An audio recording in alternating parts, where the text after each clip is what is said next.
Welcome to Sci-Fi Stories. If you love stories of courage and mystery, make sure to subscribe and join our growing community. They were the most feared predators in the galaxy. Entire civilizations vanished when they appeared. No warnings. No mercy. No survivors. Everyone believed one rule. If they ever reach your world, abandon it. But then they came to Earth. And Earth did something no one expected. They were called the Drexari, a species so brutal, so perfectly engineered for violence that entire civilizations had disappeared under their claws.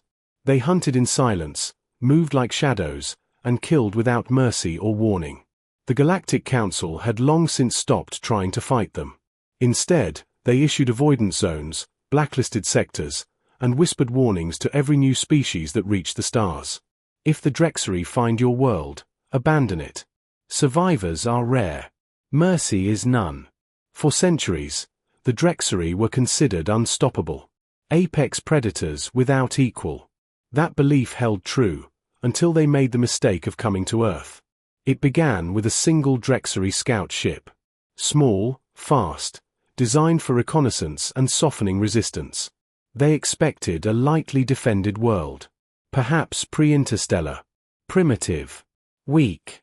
Instead, they entered an atmosphere guarded by over 200 nuclear arsenals, billions of humans, and a population that had turned adaptation into a sport. Their first assault targeted a remote Alaskan town. Snow-covered. Silent. Only a few dozen residents. The Drexari dropped in cloaked, armed, and hungry. The first house they entered belonged to Maggie Carter, a retired army mechanic and local snowmobile racer. By the time neighbors arrived, she had killed 2 Drexari using a hunting knife, a frying pan, and a box of frozen fish. "This ain't my first weird night," she muttered, reloading her grandfather's shotgun.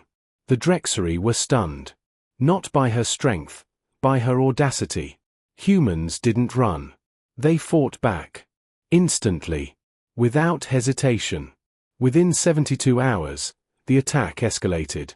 Drexari warships appeared over major cities. New York, Johannesburg, Tokyo. They were met with more than resistance. They were met with organized, improvised, weaponized chaos. Humans didn't fight by the book. They tore the book apart. Gangs, veterans, gamers, engineers, survivalists, hackers, all mobilized in a way no species ever had. Rail guns were built from scrapyards. Satellites were hijacked to blind enemy ships. Drones were assembled from hobby kits and duct tape. And perhaps worst of all, humans laughed while doing it. Drexari war leader KL Zek watched live feeds of his elite warriors being taken down by 2 teenagers armed with explosives made from soda cans. "They are insane," he growled. "No, Commander," his aide replied. "They are human." In response, the Drexari deployed the Scourge Pack, a genetically enhanced strike team that had erased empires. They were dropped into the Amazon rainforest. They vanished within 8 hours. Locals never found the bodies. Only claw marks, scorched foliage, and a handwritten note pinned to a tree. "Not in our jungle." The war turned. Earth wasn't just resisting. Earth was winning. Humans began boarding Drexari ships, fighting hand-to-claw in zero gravity with magnetic boots, blades, and flamethrowers. The Drexari called in reinforcements from their home world. They mobilized their ancient fleet. Humanity responded by unleashing hell. Project Arinetic activated. Orbital strikes from decommissioned satellites. No energy signatures. No warnings. Just tungsten rods dropped from space, turning entire Drexari staging zones into craters. They called it rods from God. Humanity called it physics. The final blow came when human commandos, using stolen Drexari biotech, located the enemy's central hive on the volcanic moon Vorak 3. No armies. No fleets. Just 5 humans.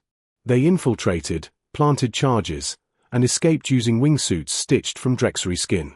The explosion cracked the moon. The hive mind screamed, then went silent.